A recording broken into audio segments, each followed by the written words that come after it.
भैया बस हो गया, हम 1 किलो ही दूध लेते हैं। अरे भैया क्या कर रहे हैं, हो गया है दूध। अरे भैया बस करो, हम 1 किलो ही दूध लेते हैं। अरे भैया बस हो गया। मुकुल, मुकुल जरा इधर आओ। क्या हुआ? देखो ना, मैंने इनको बोला है कि हम 1 किलो ही दूध लेते हैं और ये कि दूध पर दूध डाले जा रहे हैं। इन्हें कुछ बोलते क्यों नहीं हो तुम? क्यों भैया, हम तो 1 किलो ही दूध लेते हैं ना, तो आप इतना सारा दूध क्यों डाल रहे हो? कोई बात नहीं भैया, आप ये दूध रख लो और इसका कोई पैसे ही मत देना।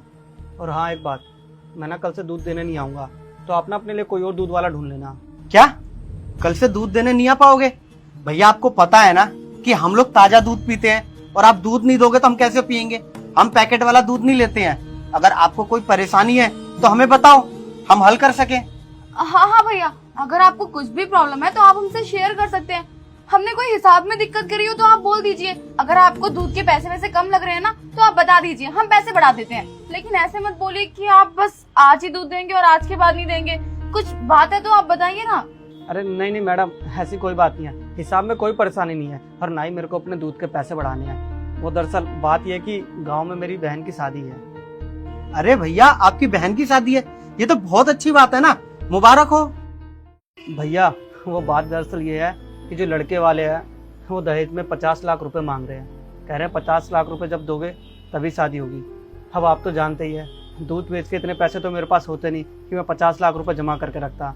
लेकिन इससे अच्छा है कि अपना सारा काम धंधा बंद कर दूं और जितनी गाय भैंसें बेच दूं, और जो मेरा एक घर है वो भी बेच दूं। इन सबको जोड़कर 50 लाख रुपए तो आ ही जाएंगे। इससे बहन की शादी कर दूंगा और उसका आराम से कोई 10-15 हज़ार की नौकरी कर लूंगा, और बहन की शादी हो जाएगी तो मैं सुकून से जी तो सकूंगा कम से कम। क्या आज के टाइम पर दहेज मांग रहे हैं? भैया आज के टाइम पर भला दहेज कौन मांगता है? और वैसे भी आप अपनी बहन की शादी कर रहे हैं। अरे एक बहन को दूसरे घर पे भेजना कितनी बड़ी बात होती है, और आज के डेट पर तो कोई दहेज नहीं मांगता है। आप एक काम कीजिए, आप उन लोगों से बात कीजिए।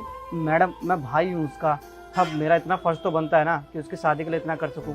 अगर पापा होते तो आज वो भी यही सब करते, और मुझे भी यही सब करना पड़ेगा। इसमें गलत क्या है? अरे भैया आपको किसने बोला कि दहेज देना कंपलसरी होता है? और वैसे भी आप देखो ना, हम दोनों की शादी को पूरे 4 साल होने वाले हैं, और मुकुल ने मुझसे कभी दहेज नहीं मांगा, ना कभी उनकी फैमिली ने मांगा। और यहाँ तक कि हम लोग इतने खुश हैं कि हमें कभी नीड भी नहीं पड़ी है। और एक बात बताइए, ऐसे कहाँ लिखा है कि अगर हम एक लड़की को दहेज देंगे वो तभी खुश रहेगी? अब आप हमें देखो ना, हम कितने खुश हैं, साथ में रहते हैं। देखिए भैया, दहेज वेज की टेंशन मत लीजिए, आजकल ये सब नहीं होता है। बिल्कुल सही कहा प्रीत तुमने। भैया आप लोग कहाँ और हम लोग कहाँ? और वैसे भी हमें शादी में दहेज चलता है, और वैसे भी एक बार शादी में दहेज दे दूंगा ना तो कम से कम चैन से जीऊंगा। मुझे ये लगेगा कि मेरी बहन किसी अच्छे घर में है और अच्छे तरीके से रह रही है।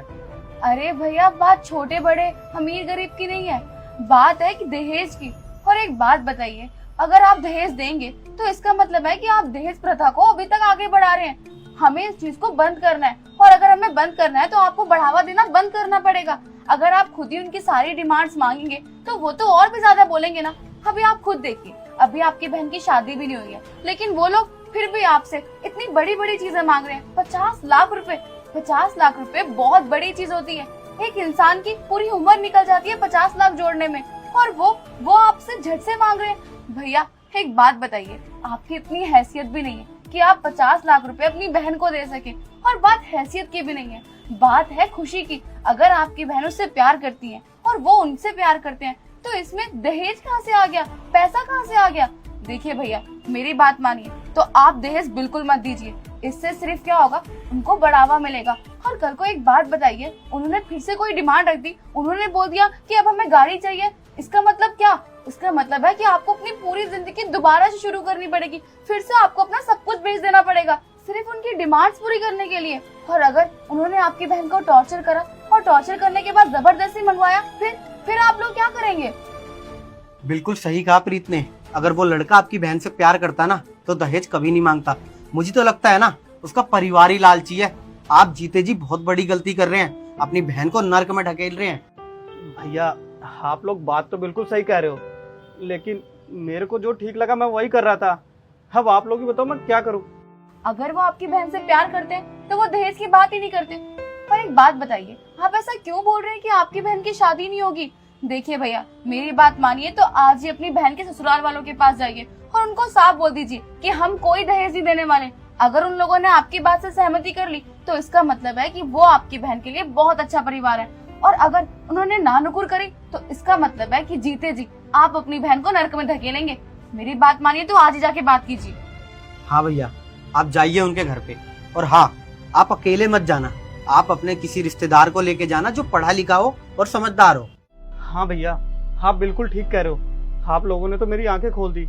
हम मैं कल ही जाऊंगा उनके घर पे और उनसे बोलूंगा अगर बिना दहेज के मेरी बहन से शादी करनी है तो ठीक है, नहीं तो मुझे शादी नहीं करनी। और अपने किसी रिश्तेदार को भी अपने साथ लेकर जाऊंगा। हाँ भैया, और एक चीज और, आपको आपका काम बंद करने की कोई जरूरत नहीं है, क्योंकि आपके काम से आपका परिवार चलता है, आपके परिवार का पेट भरता है। और आपने जो आज हमें एक्स्ट्रा दूध दिया है ना, वो हमारे हिसाब में जोड़ लेना। और हाँ भैया, एक बात हमेशा याद रखना, दहेज लेना ही अपराध नहीं, दहेज देना भी अपराध होता है। और हाँ, आपको हमारी कोई भी जरूरत हो ना तो हमें जरूर याद करना। ठीक है मैम साहब, अब मैं चलता हूँ।